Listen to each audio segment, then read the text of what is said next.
New management team for Mount Hartman Development. Details to this story and more in the National Report.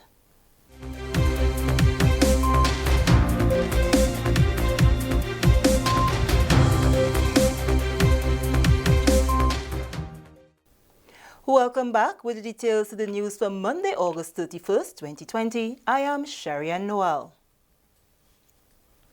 The Mount Hartman Development under the Citizenship by Investment program has a new developer and management team who have seized the opportunity to continue the development and enhance the area now known as the Mount Hartman Resort Grenada.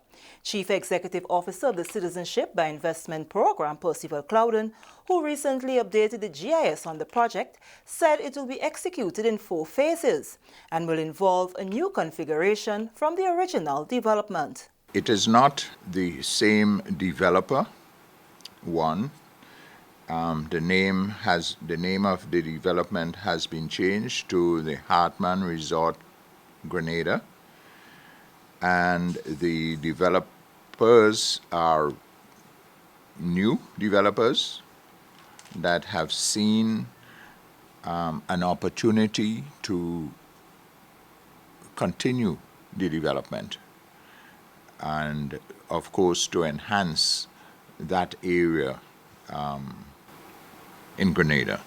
There is a different configuration of the original development that was sought.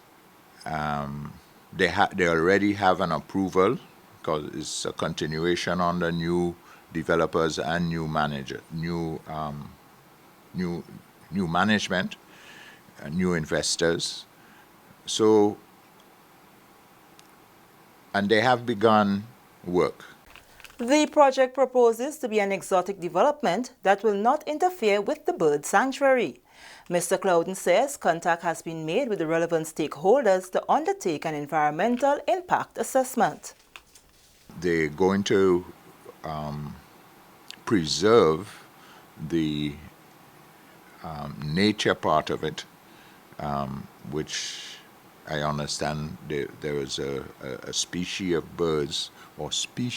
of birds that habitat in that area, and they're going to ensure that that is preserved. They are now in process in engaging an environmental study, and it's not going to be destroyed. The new configuration will cost the investors $2.9 billion and is projected to take 10 years for the 4 phases of the development to be completed. It would cater to our local Grenadians. No Grenadian will be barred from entering that compound. There's going to be a marina.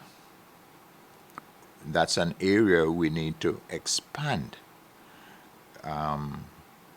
because it's a solid base, and we can also provide employment, increased employment for our residents in the marine industry. We need to start thinking about training our youth to engage in the marine industry. That's an avenue for economic development, economic growth also. Moving along, government has commended the St. Andrew's Anglican Secondary School SAASS for its decision to adopt an ICT approach to improve its services at the institution. On Sunday, the school launched its website and management information system, which will enhance storage, access, and data sharing. Principal Deanne Abel Jeffrey said the new system will improve the school's interactions with the public and give parents the privilege to follow their children's progress. Will serve as a medium to interface with the public and to promote the school's image, as well as an office tool that will speed up workflow processes. Our management information system will be used by staff, students, and parents in a variety of ways. This will definitely improve our storage, retrieval, and sharing of data. No longer will we have to go through files of paper to retrieve information to share with parents, Ministry of Education, or other relevant stakeholders. Teachers will no longer have to sit with calculators or pen and paper to calculate students' Tumblr scores, etc. Marks will be entered, and the generation of final scores will be done automatically by the system. Prime Minister Dr. The Right Honorable Keith Mitchell commended the staff at the school for investing in and taking the bold step to adopt the global ICT approach. He stressed the importance of investment in technological advancement. The education system must position itself to be on the cutting edge of technology. An academic institution must leverage the available and emerging technologies to add value to teaching and learning in these challenging times. This is why the principal, and this is so important, the principal, Sister Jeffrey, your leadership, the staff and students of this institution must all be commended for this noble achievement and for all of your achievements throughout the years. Indeed, in the sporting and academic exploits of SAASS, you are well known. And I expect with the technology being used in all aspects, you would even do better, even in the sporting area also. Education Minister Honorable Emmeline Pear is happy that schools are now seeing the need for the improvement of education services through ICT advancements. The move, she said, complements the Ministry of Education's ICT agenda for schools. Things will never be the same again. And so we have to step up, we have to get in tune, we have to get in time, and we will not be able to go back as it relates to technology, right? We believe that this can lead to serious improvement in the delivery of educational services if everyone was to take it seriously, get on board, and give it your full support. Technology in education has paved the way for structural changes that can have significant impact on the education system and improvements in technology, improvements in production. The virtual ceremony was held under the theme, A Christ-Centered Approach, Confident, Renewed and Retooled. This is the National Report. The news will continue after the break. Protect yourself and our community from COVID-19. Wash your hands frequently with soap and water for at least 20 seconds. If soap and water are not available, use an alcohol-based hand sanitizer with at least 70% alcohol. Use a tissue when blowing your nose, sneezing, or coughing.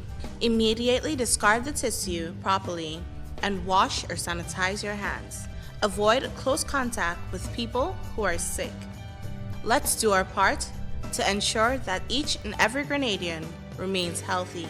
To stay up to date, visit the Government of Grenada's webpage or the Ministry of Health's Facebook page.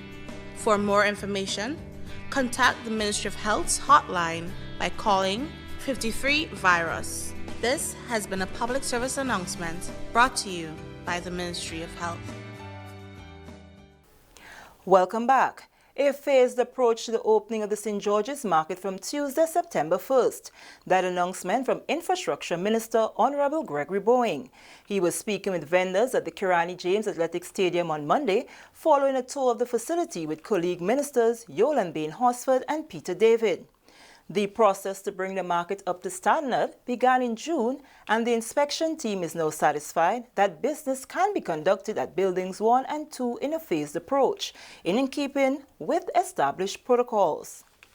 I'm pleased to announce, 1, that Buildings 1 and 2, and you are familiar with Buildings 1 and 2, I would say Building 3 is the new building that we will be putting up. So when we say Building 3, it is not yet completed. It's that new building that will be going up. So follow me as I say Buildings 1 and 2. Effective September 1st, that is when? It will be open for business. We don't expect you to go in and start to sell immediately. You must go and do preparation and put in what you have to do. It might take you the whole week but it is open for your use. And we want you to work with the market management to go in there orderly, to make sure the place remains clean, and you do everything in an orderly manner. Agriculture Minister Honorable Yolande Bain Horsford, whose ministry gave assistance to the process, says she is impressed with the transformation of the facility. I'm so impressed because usually when you talk about markets, you know, at markets you see a lot of stuff all over the place like it used to be. Now we want to make it look clean and nice. We want to change the whole thinking of the people who are in the market, because really the market is a tourism site as well. You know, people come in to see what is happening, they're from overseas, etc. We don't have much tourists now, but even the locals from different parts of the island come in to buy different things in the market and so. And, you know, this is a plus. I'm very pleased, and I'm looking forward to come shopping here myself. Member for the Tongue of St. George, Honorable Peter David, in whose constituency the market is located, is extremely happy with the work that has been completed thus far. David says there is no doubt that over the years there has been a plethora of problems in the St. George's market, and with this investment in its upgrade, it will not be business as usual. The market is not just a place where people sell products. It's a historic place. But it must perform the two roles. One, people must recognize its history, but also we must find enough space to allow people to make a living. The vendors who are here, the spice vendors, the craft vendors, the vegetable vendors, all of them must coexist. At the same time, the vendors themselves and everybody who works here must recognize their own responsibility to keep the place in a particular way. Because, for example, if we develop it the way it should be developed and then cruise ships come in, it must be inviting to the tourists. We come to the end of the National Report for Monday, August 31st, 2020. On behalf of the entire news and production team, I am Sharia Noel, thanking you for joining us.